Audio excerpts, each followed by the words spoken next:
your attitude to people. Assume the lecture is so boring, you will feel headache. Assume the lecture is so interesting, you have headache, you will forget about it. And after the lecture, the headache will come back. Okay, so the expectations play a role. Expectations, assume you have no expectations, but still it is interesting. So what you get, but assume you don't have the basic character of appreciating something, or you are feeling so hungry, then you may expect a wonderful lecture, that's not happening, then your hungriness will come in you back. But assume the lecture is so interesting, you have no expectation, but you thought I will just check, but then when you reached there, the expectations will get erased. The background knowledge is what is giving you expectation, that comes from buddhi. Expectations generally comes with the feeling, yeah, I need this, the requirement.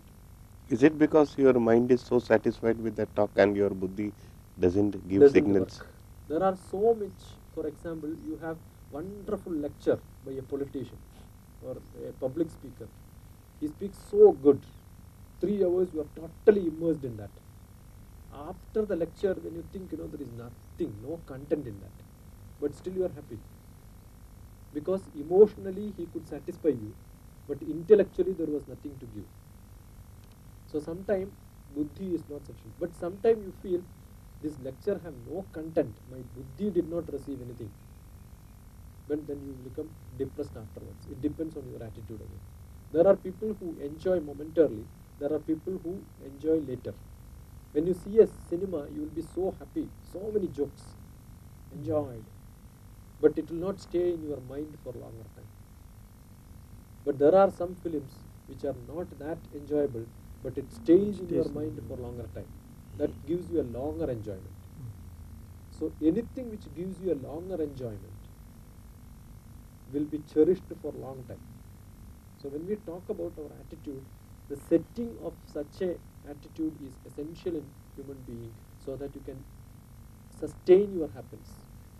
That could be in learning, that could be in your happiness, that could be in your happiness through earning, that could be in happiness through becoming famous. So more important in life is the philosophy of looking at how painful it is, how pleasure you are enjoying. Momentary pleasures will give you a lot of conflict after some time. I enjoy eating ice cream,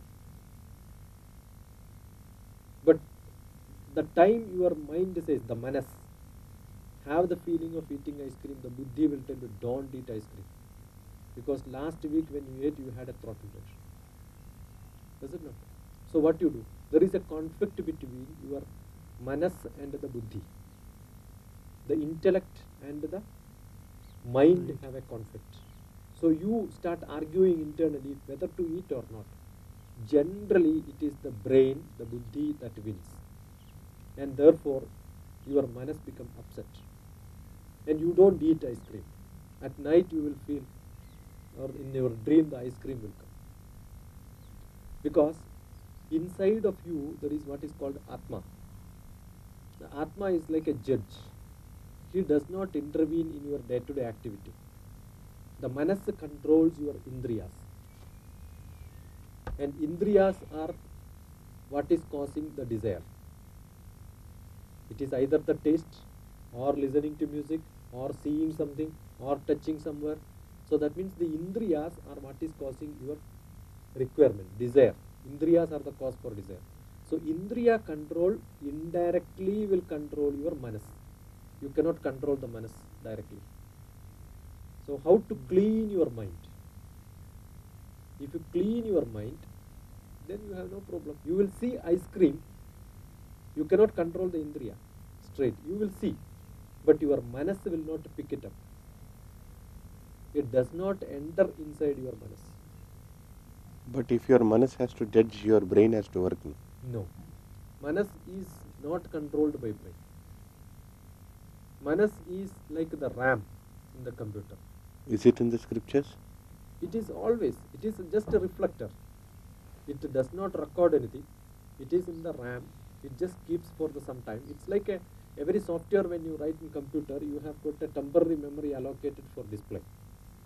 Once the computer is off, that goes. Similarly, the Shankara says, Manam Darpana Samanam. Manam, mind is like a mirror. Mirror does not have any impressions. Once you go away from that, that impression is gone. Manas is like that. So it does not record anything. It does not keep anything. So that mind has to be clean. How do you clean your mind? Your cleaning of mind is by the attitude which you have. When you see a flower, nice flower, yeah, it's wonderful flower, you enjoy it. Instead of enjoying, the second thought will be, I should have a similar flower in my garden. You see a lady, enjoy it, there is nothing wrong.